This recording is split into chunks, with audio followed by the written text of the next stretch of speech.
be intentional about showing that fun, man, it just can really turn the corner for you, because everything you're doing is crap.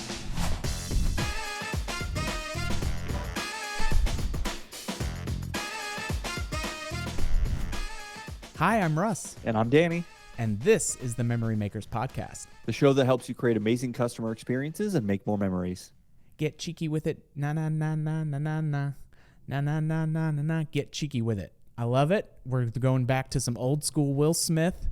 And the reason why I changed the lyrics and bastardized them into Get Cheeky with It is we're going to talk about some cheeky marketing and some intentional connections that you guys can make today. So terrible segue out of the way. Beautiful. I liked it. It's the beautiful chaos. So, Danny and I have been having a lot of fun planning out some of the different topics and things that we've got coming down the pike. And one of the things that we were talking about was, as opposite ends of the spectrum, where there are times where I am almost a social media hermit. It takes a lot to move the needle for me, and I'm a very kind of niche, hard to get to person when it comes to the social Russ, media. You said almost a social media hermit? I dabble, but it's limited participation at times. And we were talking about, what actually gets some of that stuff to stand out to me, or, and really resonate. And then as we were rabbit holing, down what some of those things are, we thought that would be a really good opportunity to look at of, what are we doing with our social media? What are our operators doing with theirs? And are there some, good tenets or fundamentals that really kind of stand the test of time? And it was really similar to how we talk about the attractions, right? What makes a tried and true attraction? Well, it's got to be social. It's got to be immersive. It's got to be story driven.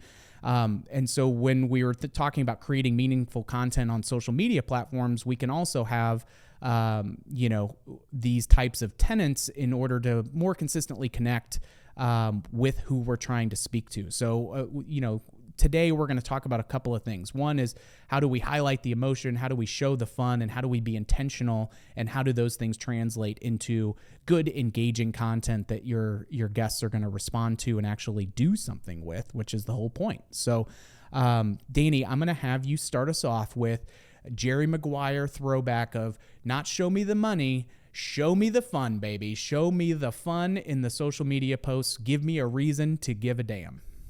Well, one of the things I'd like to hit on first before we get into any of these pieces is that what we're going to talk about today is kind of the philosophical approach to social media, because we know every platform is consistently changing, and the features that they have and the algorithms they have, and what makes something be able to get more organic shares, and what platforms are popular now and how that changes over time. We're not going to get into any of those specific pieces. This is more of a fundamental approach of the way to think about these platforms and how to use them. And so going in there with the show me the fun, another way to think about this is show me the entertainment. And there is a line that I really like, because that says, be their entertainment, don't interrupt it.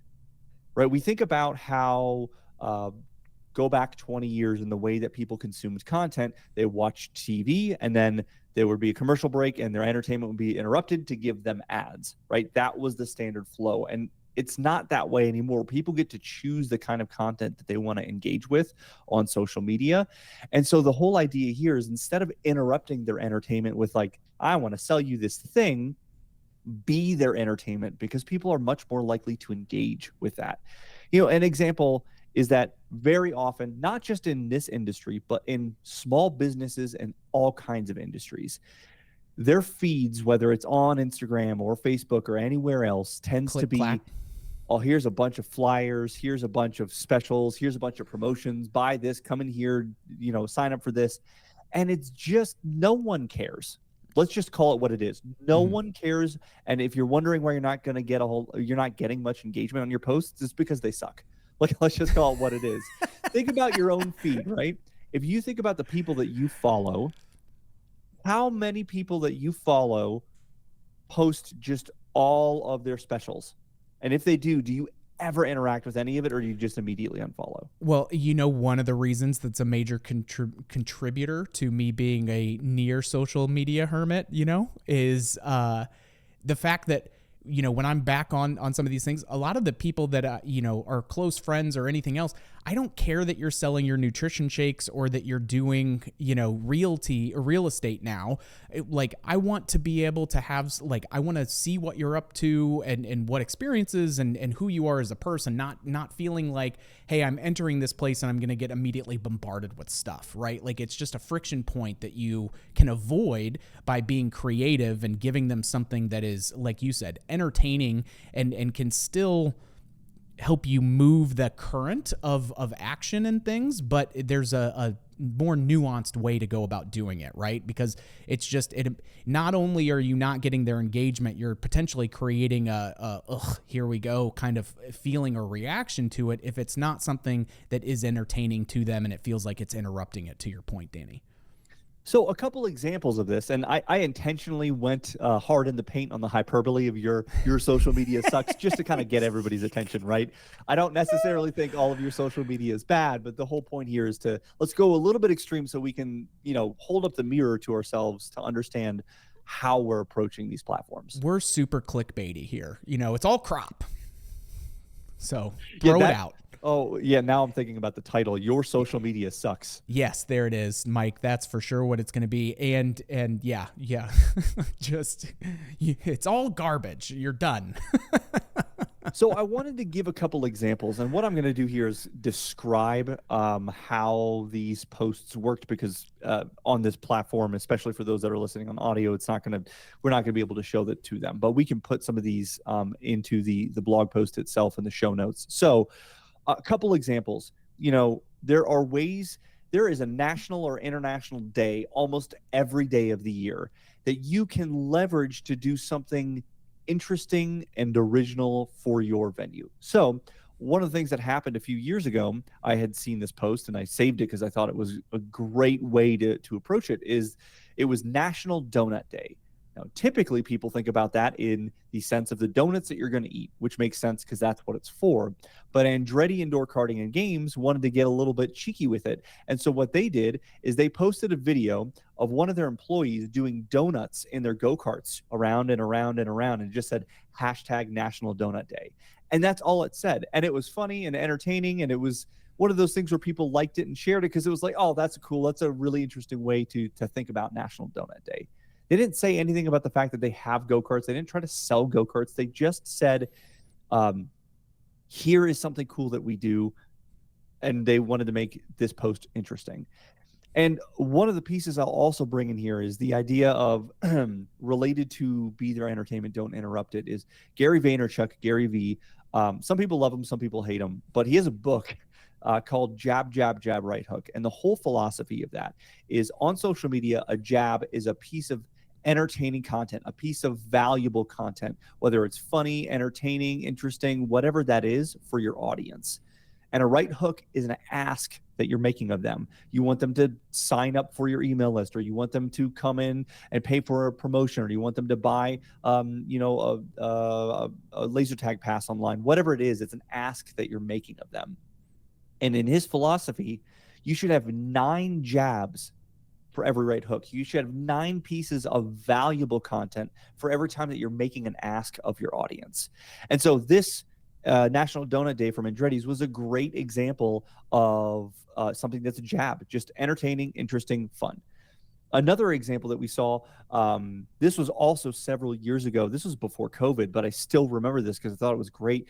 It was Big Thrill Factory up in Minnesota. And what they did is they had their employees, and they have these musical instruments. They look like plastic tubes. And then when you hit them on the ground or you hit them on an object, they kind of make a tone, and they have different notes. And so what they did is they had a few employees sitting on the ground, and then they used these. They all had 2 of these tubes in their hands, and they used it to play the Happy Birthday song. Mm-hmm. And it was just one of those things of being able to show off employee talents, be something that's kind of interesting. And people loved it and engaged with it because it's fun and interesting. Mm-hmm. And another way that you can approach this is thinking about creating intrigue. I literally just yesterday saw a post this was not from a a business's account. This was from an individual person, but Jeff Gebhardt at Five Star Parks, who now they own Scene 75. And one of the things that he posted, it was him sitting in a chair in the middle of the venue, and they had just moved a ton of arcade games out of the way. And all it said on there was, at Scene 75, we're excited for this next big beast that's coming. Stay tuned. And immediately I'm like, ooh, what's going on there? What are they putting in? And it was just like him kind of sitting there smiling at the camera, but it creates intrigue and it makes you go, ooh, I wonder what that's going to be. What are they adding in that space? Why do they have to move so many arcade games? And it helps just create that intrigue. And I really like that post. Yeah. And that's the biggest thing is what creates a little bit of highlighting that fun, and personifying who your business is as well. And one of the other things that I was, kind of coming to mind is, even if it's stuff that's on TikTok and there's a dance or there's a move or there's a whatever that's going on, or if you're me, you call it click clack. But the piece of, I love that gets a pop out of you every time. Looking at what's something that's fun, that's going viral, that's trending or whatever. Can we have our employees do that dance or that thing in our facility? Or can we come up with some pieces like that within our attraction space or whatever? It's a great way to, take some inspiration from what's out there and making it also relevant for your staff to participate in it, because then they're going to have more fun doing it. They're going to be excited. They're doing this stuff anyway, but now they get to do it as part of their, hard job, so to speak, right? Where it gets to highlight that fun. And I've seen folks take those kind of trending TikTok videos, doing them in the facility with the polo and everything else on, and saying like, do you get to do this at your job? And so it's even great recruitment videos, which also pack a 1-2 punch, because you're highlighting the fun for people to, hey, this is where you get to come and work. This is who you get to be when you're at our facility. And then moms are seeing that, and saying, hey, have you, you should be checking this out or as a place to work. But parents and others are also seeing it as like, oh yeah, we should go there, because it can still be entertaining. It can still be one of those jabs and have your branding associated with it. The other thing that I think I would be remiss if we didn't talk about was intentionality, right? We hit on this and trying to be intentional about everything that we do, but specifically when it comes to social media, content, again, as part of this jab, right hook aspect, so that way it feels entertaining and it feels right to them. You want to be thinking about who, we have guests coming in for different reasons, whether it's to celebrate, escape, socialize, just eat, whatever. And you have them coming for different offerings, right? Different things that you guys have under the roof that are important or more exciting than others to different people. And so they may be coming for the food and beverage. They may be a bowling fanatic. They may be an arcade junkie, any of those things. And so by making sure that we're not just doing hey, come, we've got these specials or we've got this thing or whatever. It's really trying to get granular with what aspects in our facility that we're showing. Like, do we have a crazy new, redemption, offerings and things that are tied in with the new, the latest and greatest, right? Do we have the tie-dye unicorn, duckbill looking plush that everybody wants to have because that's going bananas? Great. Let's highlight it. Let's give them a reason to actually come in. And there's two things around this intentionality piece. One, I think is in line with what you're talking about as well, of that intentionality of jab, right hook, is Tim Ferriss talking about the 10% rule. And when he's coming out with content, it is this 10% rule that he talks about of, I've got this big pool, this big audience. I'm not going to be all things to all people all the time. And so I'm going to make this post or this piece of content that is specifically targeted towards this 10% segment of my audience, right? And so a very specific persona that they've got crafted and identified as who an ideal person to receive this content would be. And so thinking about that of, okay, we're not just using this like wide net aspect on every piece of content that we've got. We need to be thinking more in line of who do we want to see this and what action do I want that specific person to take versus staying on the radar. And Danny and I were at the AAMA amusement or the annual gala last year, and Ken Schmidt, who was used to work with Harley Davidson, Really amazing speaker, great author.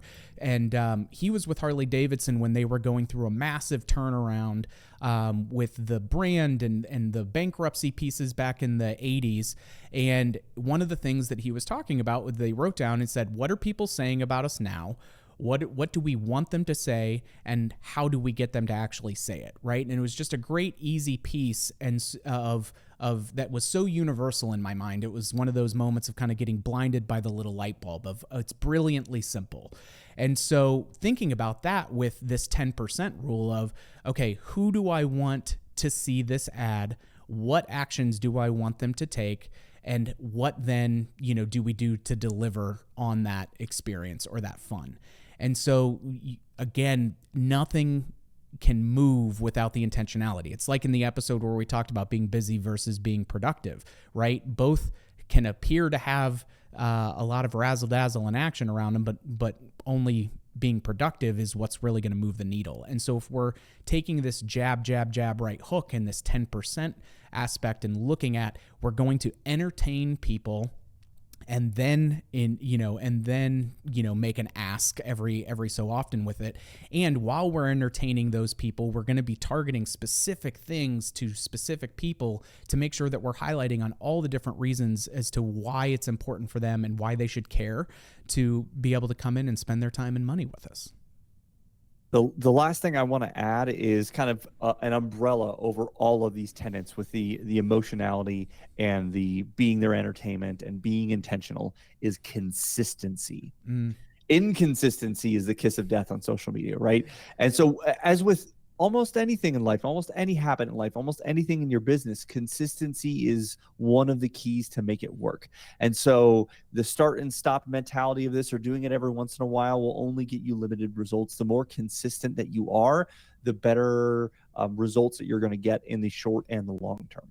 Mm-hmm. And the other thing that helps with that consistency is getting multiple people across the board involved, right? And having this be a fun kind of competition of what we want to do, right? Of if you're working with your staff and you gamify it, right? So that way you get everybody on board with a higher level of participation. It makes it easier to create more of this content and then be able to release it consistently. Of have some internal challenges where people are going to, record these different pieces that then you guys can schedule out and say, okay, whichever one gets the most number of likes or shares or views or whichever kind of metrics that you want to use on it, we're going to do a $20 gift card for, whatever thing. And so gamifying this and making it part of the fun and really letting folks lean into it and have a great time with it and make it their own is going to help it be personal and resonate with who your business is, right? And we talk about this personification. So that is all, like, make it yours, do it consistently, and be intentional about showing that fun. Man, it just can really turn the corner for you because everything you're doing is crap. There it is. Well, on that note, I think it's a pretty good place for us to go ahead and wrap up. Wouldn't you say so? I do agree. Thank you so much for joining us. We've got more awesome content coming your way through the weekly episodes, so come back and check out what we're laying down. Don't forget to subscribe and leave a review. And we always appreciate those 5 stars. Please and thank you.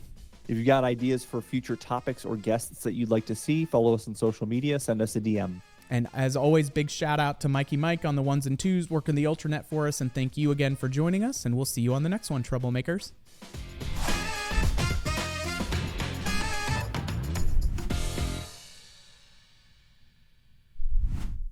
That's a win. Get jicky with... Nope.